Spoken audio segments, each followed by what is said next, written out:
Hey guys, it's Chronix here, and today I'm going to be showing you how I made By My Side.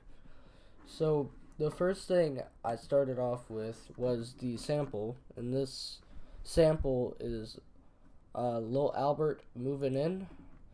So, this is how the track initially started off, with me just hearing this. And I was just like, alright, this might turn into something good. So I opened it up in Edison, and I just heard this.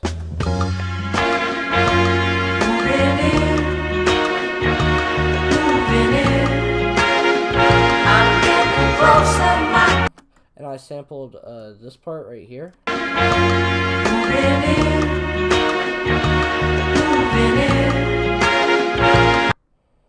And looped it over and over, which without the effects on it turned into this. Also shifted up.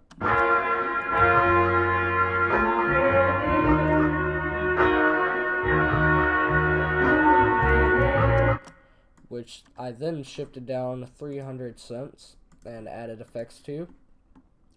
So the very first thing I added was the sidechain, and I specifically remembered this because this just added a whole new swing, I guess, to the sample.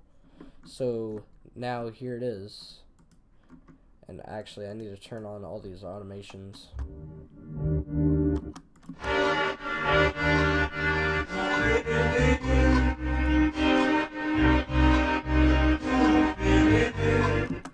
So that's pretty cool. I added the EQ so it would fit well.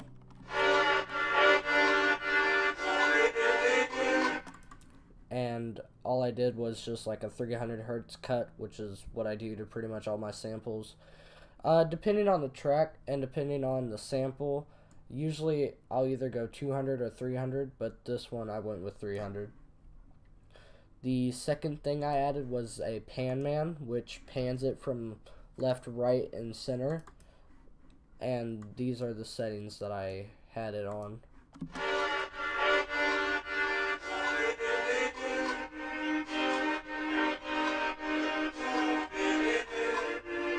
So it adds more stereo to the sample. I added a crystallizer, which just adds echo. That. And then the Maximus, of course, to compress the fuck out of it, so it will also sit well in the mix, and also so it just is a lot louder. And then last, I sidechained it to the kick. So the way the kickstart works is it sidechains the hit of every fourth beat. Actually, no, it hits every beat. So it sounds like this. And then without it, so it makes it less harsh. So then, after I did all the sample work, I added the drums, which sound like this.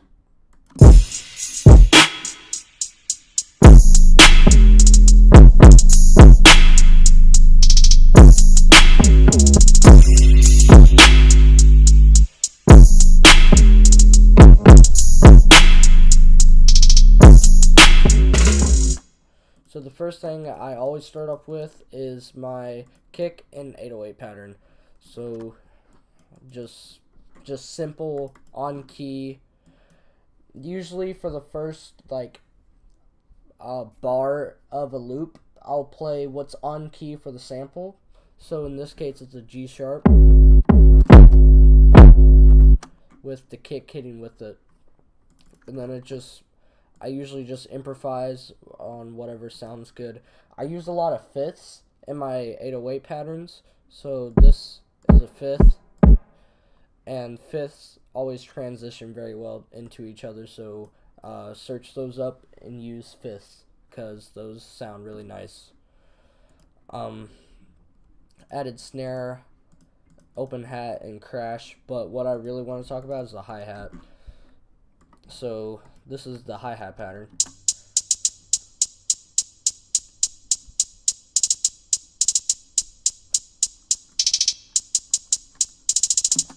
So I was listening to Yes Indeed before I made this track. So this right here is very reminiscent of Yes Indeed's hi-hat pattern. Just a little pitch down and the whole pattern in general. I just wanted to use it in here, so I did. And this right here is the whole inspiration for the entire beat. I was listening to some Lil Peep on SoundCloud, and I was listening to White Wine, which is one of my favorite tracks, and I realized that there's like a completely a cappella part in the track, which is this. Got to turn on all the automations as well so it doesn't sound weird. So it sounds like this. I had no homicide till this pretty young white bitch shot up in my ride. Took it to the crib in a short hot die night. Then I wake up and I'm still fucking high. So I added the effects, of course, but without the samples. With it dry, it sounds like this. And of course, pitch down. So I pitched it up 200 cents just so it would be in key, and added the effects. First thing I added was EQ. Once again, this makes it sit well. Also added more boost to the mids, because when the instrumental comes back in, it accentuates Peep's vocals, which makes it sound a lot better compared to without. I also took out some of the highs, so when the beat comes back in, the hi-hat isn't just blaringly loud. Then I added the compressor, which doesn't appear. Oh yeah, this compressor is automated to only be on during this part, the instrumental part, and essentially this is just isolating the beat out and the hi-hat, so it's just making the vocals more in their own pocket, so to speak, and all I really did was compress the mids and the highs and left the master just the same. And then once again I add sidechain, which it hits every fourth, and then the stereo enhancer that Pete loves to use a lot, I added that. My phone just went off. And then reverb and delay, of course. So there's this.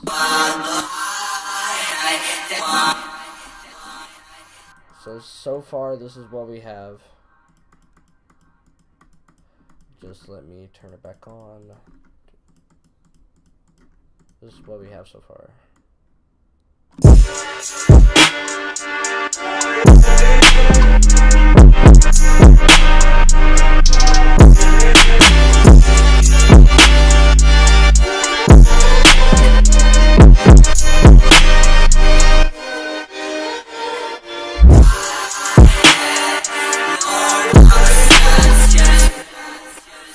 Just keep in mind that the arrangement of this track at this point and the creation of it, it was just straight 808 and kick. There were no pauses in between, like right here, right here, right here.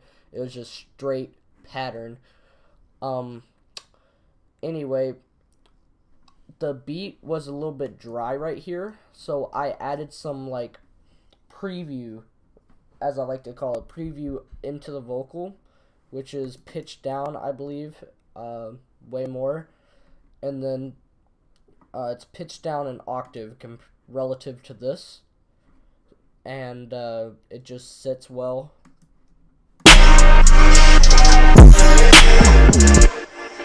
Just adds another layer to it. Now this is another thing that I added that I spent quite a bit on. I had this fill right here, but I wanted it to fill these two beats right here. So what I did is I just chopped this part right here and then just kept it. I just figured out where it sounded nice and I just let it play. And then it goes into the kick, and then 808 comes in.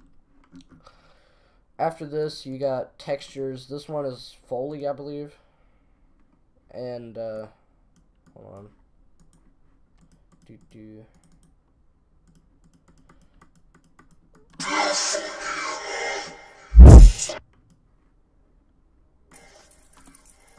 Yeah, it's Foley. And then this is vinyl.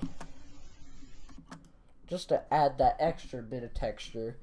And then we got my tag right here.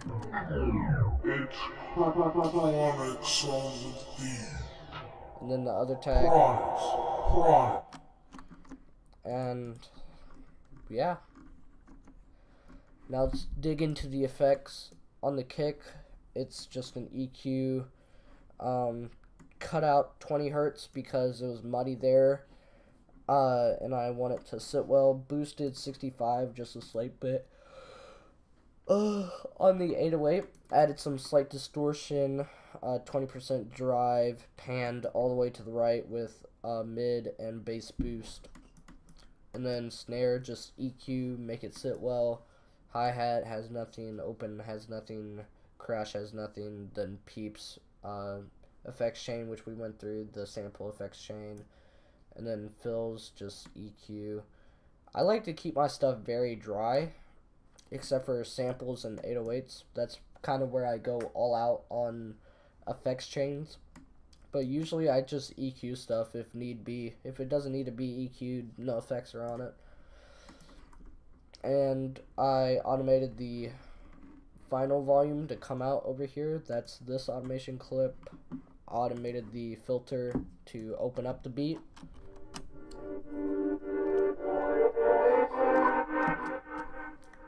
And then here's the last part, the last big component of the beat that I added.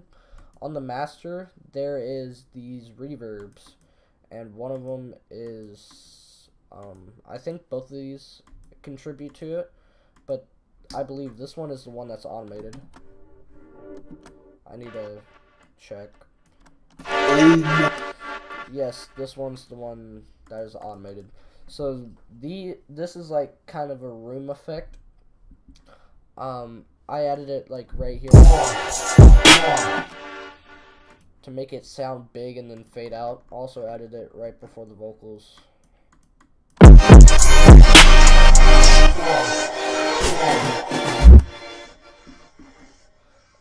And you can check out my Beaster the God room tutorial if you want to know how to do that. And then, you know, just this portion, I lowered the tempo, turned off the delay in the vocals, because otherwise they would just keep going on forever because of the delay that I put on there. So I felt I needed to automate that, and then I just turned on the room, turned down the tempo for this one.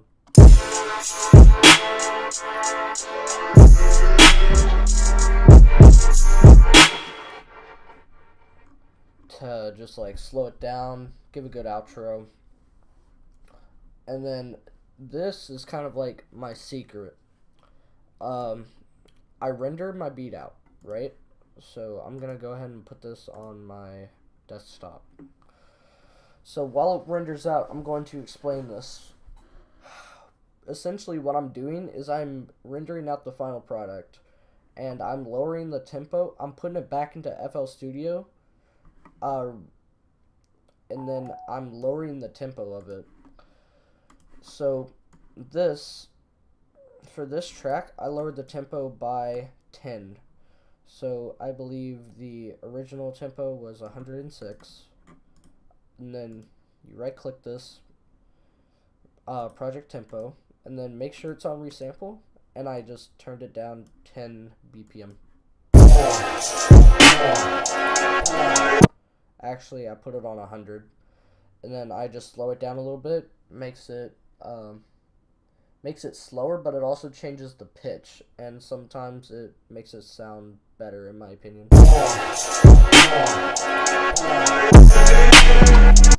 So compare this, which is the original, to this, which is the version I put out.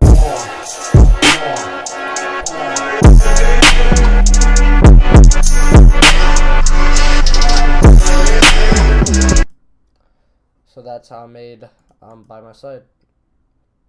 Thanks for watching.